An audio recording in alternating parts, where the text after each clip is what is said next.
Welcome to Kinwomen ALOUD, where good conversation counts. Welcome, everyone. Look, this is Kelley from Kinwomen and hello from Kinwomen ALOUD podcast. I'm Kelley, and joining me today I've got two long-term friends, Penny Webb and Rose Parker. Hello. Hello, Kelley. It's nice to have you guys. It's great to be here. I love doing this together. Now, look, I'm going to introduce you a little bit differently. I met Penny more than 40 years ago when our then very new husbands reconnected after high school. Yes. And the four of us today remain great friends. We Right. have. And after all that time, how would I describe you? Oh, I come up with my own pen. I'd say loyal and kind. I'd say hardworking and talented. I'd say you're keen to know more and experience more. You're ready for an adventure, whether it be travelling overseas, meeting new people, taking a drive, or leading an organisation. You're the kind of girl that you want to have by your side in good times and bad. That's great, thank you. That's Kel. quite lovely. That's Thank my you. one. Yeah. And then my friend Rose. Oh, I met Rose through Penn in 1984. oh, crikey. I know. Some of you weren't even alive then. Such a great word, crikey. I know, it's a good word. I'm expressive, what can I do? Yeah. And I have walked and seen your life journey, your highs and your lows and your daily choices that all of us had to walk out, right? So how would I describe you, Rose? I'd say creative in artistry and passionate about helping others to heal. Insightful and thoughtful, romantic and a lover of life, but also willing to do the hard work of life for internal and professional growth. Oh, I love that. Thank you, Kel. So that's what That's beautiful. Wow. How would we describe Kelley? No. We're just moving right along. We haven't been given the heads up for this. No, there's no heads up for this. It wasn't on the page, was it, Pen? Exactly. Wasn't on the page. But how lovely, we do get to, when we live life long term with people like this, we get ourselves reflected back, and it's a lovely gift. Thanks, Yeah, and Kel. it's kind of like that 3D look at each other, hopefully even 4D, because what other people see, people who really know us know in a different level. So I'm loving the idea of delving in today's conversation with the two of you. And we're going to talk about some sweet seasons and the seasons of life. So how apt, right? But before that, let me ask you both, what's been happening in your lives over the last few weeks? I just want to know what's been on your mind. Don't get too deep on me, but I'm sure you're going to go a little bit there. Well, I'm obsessed at the moment by photographs of my grandchild. Oh, Of course. On a very light note, it's like I've had the child myself. yeah. And all of my colleagues get to see every photo that comes through. First grandchild. Oh, I know. Funny. All my siblings are grandparents. I'm the only one that's not. So I'm Oh, my also gosh. getting our WhatsApps full of, great nieces and great nephews. Yeah, So, it's great. quite gorgeous. So baby photographs are my thing at the moment, and my screensavers. And he's a boy. It's a boy. It's a boy. His name is Peter. He's a little Peter Rabbit. Little Peter He's Rabbit. absolutely divine. So we've got Peter Rabbit. What about you, Rose? What's happening in your world right now? Also watching all these little people being born into our family Gorgeous. and watching this next generation raise their children and navigating that in this world, in this space and place, and different challenges to what we had, but also some very much the same.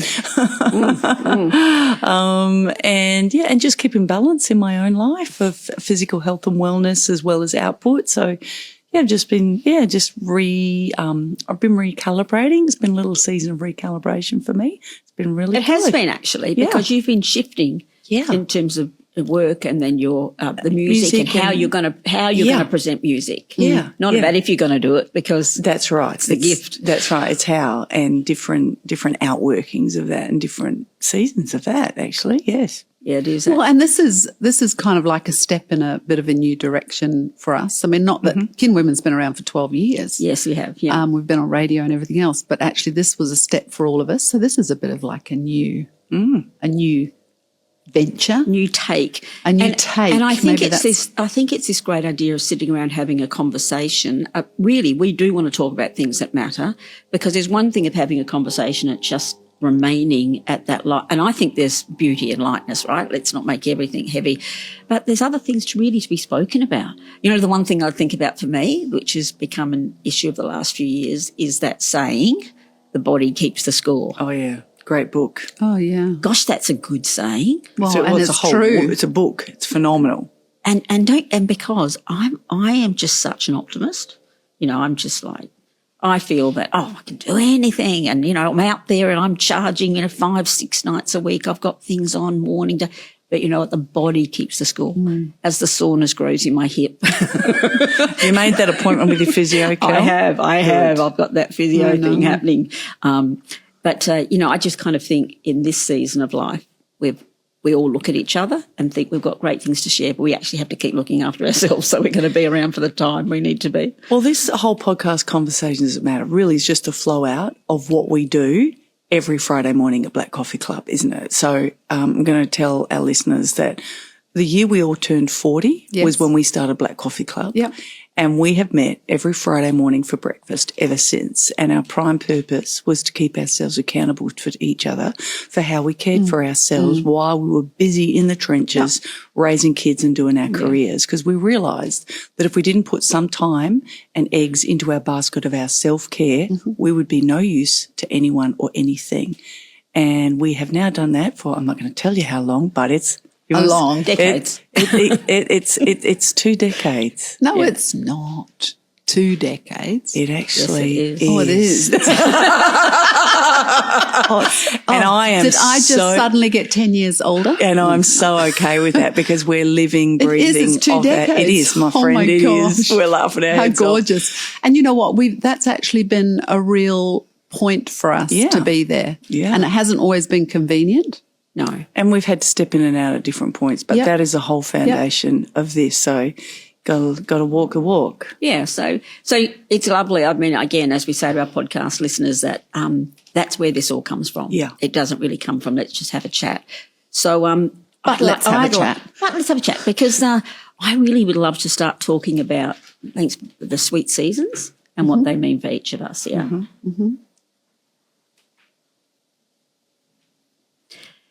So when I think about this term sweet seasons, right, for me, I was going like life is full of ups and downs and then plenty of ordinary, right? There's the highs and lows of both energy and opportunity and the way that we feel. But I really am trying to grab back the ordinary and say it's actually a fantastic time of life too. So I really feel like sometimes it just gets missed out as if it's just the beige, but it's not. It's like, maybe I could say it's more vanilla, and I quite like vanilla ice cream, may I just say. It's this time there can be lovely days in between. So but then when we think about the seasons, which I'm calling the sweet season, I think they're like the wonder days. They're these days when lots of things, a certain part of your life that you really value, kind of takes off. It comes together. I heard my niece recently, I met with her, and she just lit up when I said, how is life going? She lit up. She says, I think I found the relationship that really matters the most to me. I just love my job. I'm in the right, not just in the right job, but in the right spot. Just bought my first home. And the look on her face, I just thought, sweet season is right here and right now. So today we're going to talk a little bit about that sweet season concept and also how important it is it gets punctuated by what we've termed the unsweet season and the ordinary. So with that that kind of setting the context, let's have that little chat. I thought maybe you guys would each like to talk about a sweet season in life, what it's been for you. You go first, Rosa. There's two that immediately spring to mind. So a sweet season for me as a musician was being acknowledged by my peers. So, it's a funny relationship you have with being an artist, but with awards, and it's a love-hate relationship. But I received an award last year for my songwriting. So it wasn't a big music industry award. It was what I call a craft award. I align it to the architectural awards for building a good house. Oh, yeah, okay. But I won a national award for rock song and from the Australian Songwriting Association. And getting that phone call and being told you've won was like, wow. I've never actually won first in anything in my life, not a race, nothing. And it had a profound little effect on me deep inside. It was kind of like, oh. Yeah, yes. And it really, something settled. It was lovely. It was very personal, actually, even though it was a external, I can put it on a list, Yes. but it really meant something personally inside. And that's what I think that is like it's that sweet point, isn't it? Where it hits the spot somehow. Oh, yeah. Hits the spot. In fact, Maya Angelou says this is a wonderful day. I've never seen this one before. Yeah, and it was really lovely. And sometimes it's a day, right? Yeah, and it was. It was a brief moment. I'll contrast that with my other sweet season is the day I married my gorgeous husband. We just celebrated 14 years. And marrying him was an incredible day. And I've been with him now for 20 years, and it is a sweet season and continues to be so. And the gift that he is to me in my life and the constancy of his love is utterly delicious. And that just kind of ripples in the background through any of the other days. Nothing right? else matters. Yeah, it's a constant. That's and gorgeous. For this girl, and you know my journey, that is a supreme gift to me. How lovely. What about you, Pam? Well, if I think about Maya Angelou's quote, "This is a wonderful day," I've never seen this one before. I immediately, there's no hesitation in the thought, I immediately go back to the day that myself and my husband at the time, Mark, who is the father of our daughter who was about to be born, but also our two sons. So all of us went into the hospital at 7 a.m. in the morning for the delivery of, we didn't know what we were having. Oh, wow. So we hadn't, so it was going to be a surprise, and I had to have a Caesar for this one. And I say we because it wasn't just me. It wasn't even just me and her dad. Mark, It was we had a girl. Oh my gosh. And it was so beautiful. And they kind of, she got wheeled away and I got stitched up. And then my bed was wheeled around into the next room. And there she was under a little heat lamp in her crib. And the boys were either side and they were stroking her back. Wow. Oh my gosh. Sweet. What sweet do day. you think makes you feel like a sweet season? Like, what do you think comes together to make it sweet?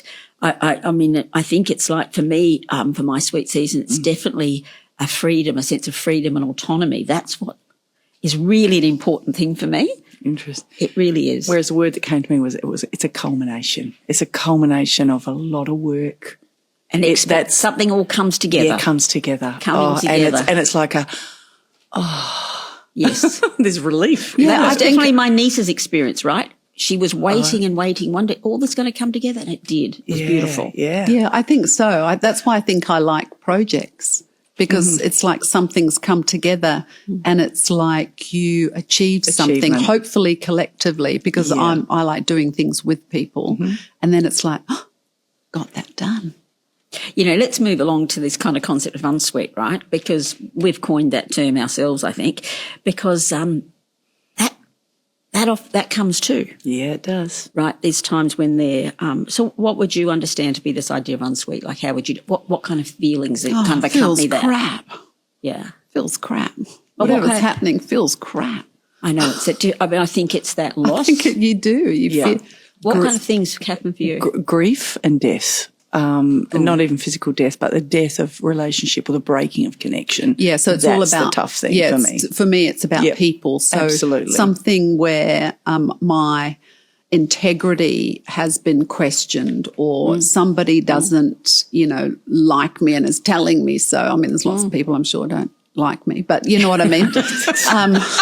But they're telling me so, and they're questioning Please my don't tell me integrity. when you don't like me. Just keep it to yourself, please. But it always revolves around people and relationships. So an unsweet season for me is where there's a broken relationship, which has impacted my sense of worth, I suppose, or in question the integrity. What's happened? Tell me something that's happened for you. Oh man, well I think of immediately when I was in my early 20s in a work community environment, and this person who I did look up to actually cornered me in a boardroom and literally says, "You will never amount to anything. Oh, gosh. You do not have what it takes." Oh, my. And she was quite a small lady, but I tell you what, that day she felt like 6 foot tall. And there was a power and difference of age and position and absolutely like, I was like blown. It was like I didn't know what to do with myself. That sense of complete loss of the value and even hope, right? Because she completely diminished. Well, you start questioning yourself. Yeah. Which is, again, the power of words. I mean, I just want to ask, what was her agenda? Now that I'm older and wiser, it's like it says, what you're saying says a whole lot more about her than it said about you. I was going to say, and in hindsight, I'd probably say, I think she was feeling insecure about me. Yeah, you were her competition. Yeah. But so, our words are so powerful. Do you know that's something I love about becoming an older woman is recognising the power I have to speak into younger women's lives and words of encouragement and how you can help someone change how they're feeling or thinking in that moment. It's a wonderful gift to be able to share. I was just thinking another unsweet season for me would have been financial failure. Like, I don't know if any, losing a house, going, losing a business, big things. And it's not the loss of money, it's the failure, isn't it? Failure in anything. Yes. And yet I've also learned that things ending, while as painful as that death can be, there's a season that comes after, which is a little season where that little field sits fallow and it's being renewed from the bottom up, and then you get to plant new things and grow new things. So it's hard to accept when you're in the middle of it. It is. I have learned that coming through the other side and then looking back. And I think of like a similar, like losing a house, like our first house that we bought, we literally had to come out of it with a debt of $30,000, which was a big thing. 19% interest rates. Yeah, we just had our twins. We had to get out because everything was going south. Yeah. And we then rented a home, this little rambly home. And you know what? We were very happy there because at the end of the day, we still had one another. And actually, the significance of finances obviously wasn't a big thing for me. The people was. I mean, it does. But it provides the structure, doesn't it? It provides a structure. And as Rose said, it's almost not the loss of the thing. It's the loss of what you thought you were building and your sense of failure around that. You haven't got it right. I mean, we live in a very constructed world where we're all meant to have a house and live in it. Not everybody does. And we know what our community is dealing with right now. I mean, house prices, housing prices. Yeah. When you said you moved into the next place, I was thinking about that in terms of that next season, which is the ordinary, and how the ordinary to you became quite comforting. You had your family. Absolutely. You had health. Look at it. And, we sometimes make the ordinary seem like it's boring, but why is it boring? I love ordinary. Every day. Like as a musician, I'm meant to love touring. Secret. I don't like touring. I really find touring hard because I don't like being away from my family and my anchors. Yeah. And I find it really sounds really I'm meant to love being a gypsy. Yeah. But it's destabilizing for me and I can only do it for short periods.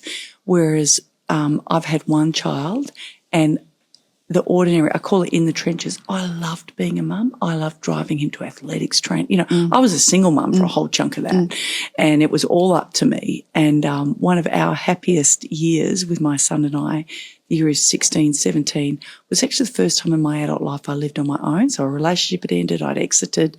I had to rent a little house in Willetton near the high school. It was a 70s number with a sunken lounge. That sounds special. It was cheap rent and I would come home with 5 boys in the lounge room playing PlayStation, eating pizza. It was so much fun. And even my son would look back on that time and go, that was a great year, Mum. And it was just me and him. Some things have really ended very difficultly, but I created a little pocket, a little safe space and thrived in that with my limited finances as a single parent, et cetera, et cetera. It was an ordinary season, but it was a great season. I think the value of the everyday and the ordinary season is really important to embrace. Because I think if we are constantly looking for that big sweet season or the big moment all the time, it's exhausting. It's exhausting and we're going to be so disappointed. I know. And maybe that's where we get this idea of seasons, which we're talking about, is that the idea that they come and they go, right? Yeah. And that and can I just say, these emotions can coexist at the same time, that you're experiencing a real high in one area of your life and actually experiencing a great challenge in another. I mean, if I said to you, Rose, why do we struggle to actually enjoy those different seasons. And I don't mean to think it's wonderful when you're having an unsweet, but actually to think, I'm going to be okay here. How can we get our thinking more helpful to us to enjoy it? And I was speaking to a neighbour recently about this, and he and his wife have a large property in my neighbourhood. They have goats, they have chickens. They're permaculture experts. They lecture on environmental sustainability. Gorgeous. It's like a mini farm in the middle of Beaconsfield. And we were talking about this in the creative life, and he said, I'm a farmer. I know all about leaving a pocket fallow and then planting something else to put something new into the soil, and then this. So that I love that season of that concept of a farmer and how they there's different seasons, a seasons for planting, a season for harvesting, a season for weeding, pruning, and a season for your field to just lie barren and empty, because that's when the really important stuff's happening down deep in the soil and the nitrogen's being replaced. No one can see anything. No. But it's going on. And we've lived it. We know this so is learned true, the don't value we? of this. And as I said, I've just had a little sabbatical, and it's been to refresh the soil. Yeah. I think of times when I think there are seasons, let's say in your career or your work or contribution, when you say yes, yes, yes, yes, and then you kind of go, no, no, and you bring it back. But there are times when you say yes. There are seasons when you say yes because you want the stretch, you need the stretch, you're trying to progress something, but then you say, actually, no, I'm going to trim that off.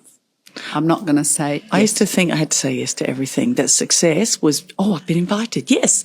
Oh, would you come to the, yes, yes. And suddenly I'm out every night and I'm spinning like a spinning top. Yeah. And my husband's forgotten what I look like, That's not fun. So I think if the other thing about for me is, and maybe we're all saying this, is you can't look at someone else's field and where they're at right now. No. There's glancing across, well, I should be doing this and I should be doing that. Oh, look what they're doing. How fabulous. And then let that ignite something different in you, parallel. Because I feel like the community, we're a living, heaving beast that functions together. That's how fashion trends arise, isn't it? And music trends. Like there's a whole big melting pot that's going on. Look to enjoy and learn, but not to compare. Well, you cannot compare because comparison is the killer of bringing who we are in that season. And this is obviously the challenge of media, right? Social the media. Yeah. Because most of us just share our sweet seasons, our highs. We just have to be really careful. Comparison. The problem is we're not just comparing ourselves to people who are like, and in our village, we're comparing ourselves to the whole world.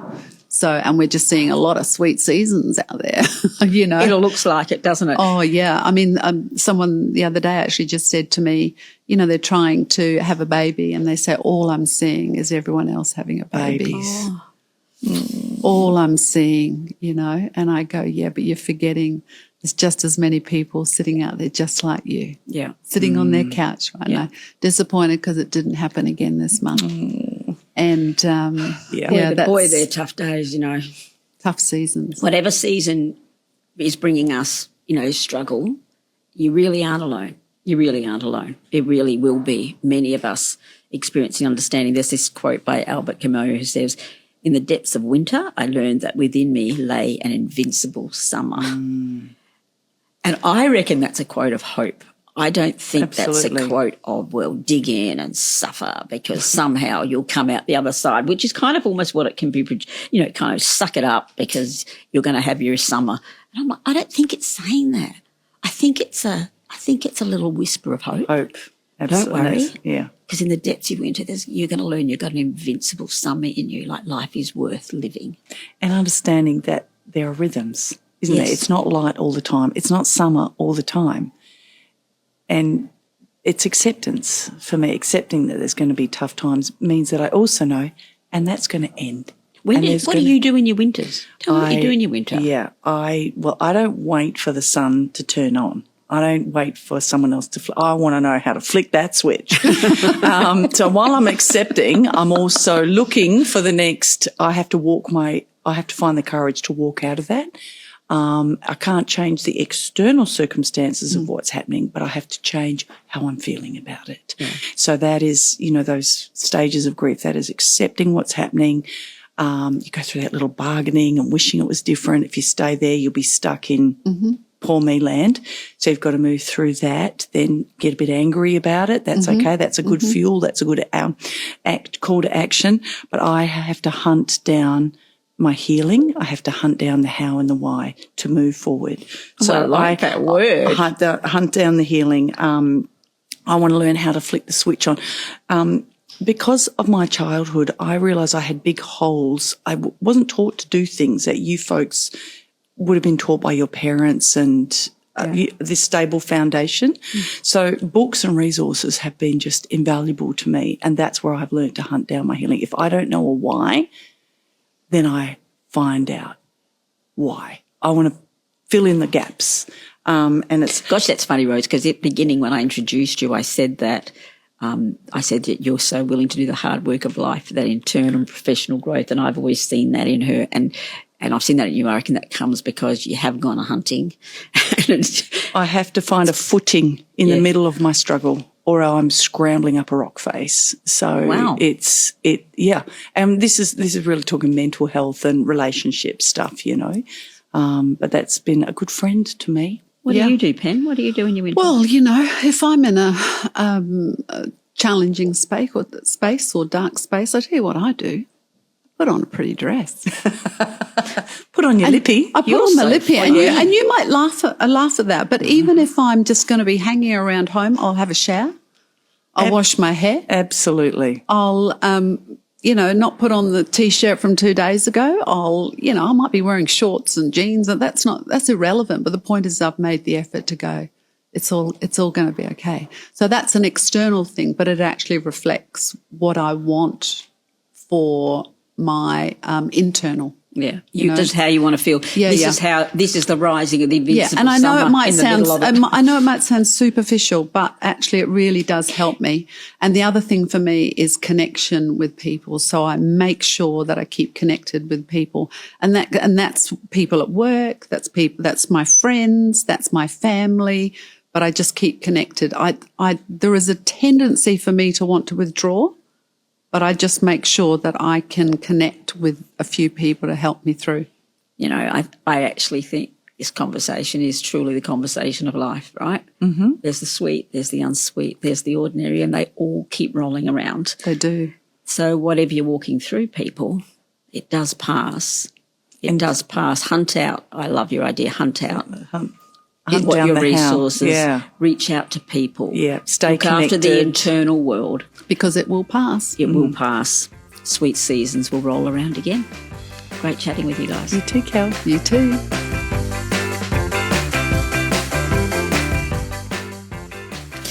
Well, thank you, girls, for such a gorgeous conversation. I really hope the people who are listening that you've got this sense of real richness out of it, because this is really what life is about.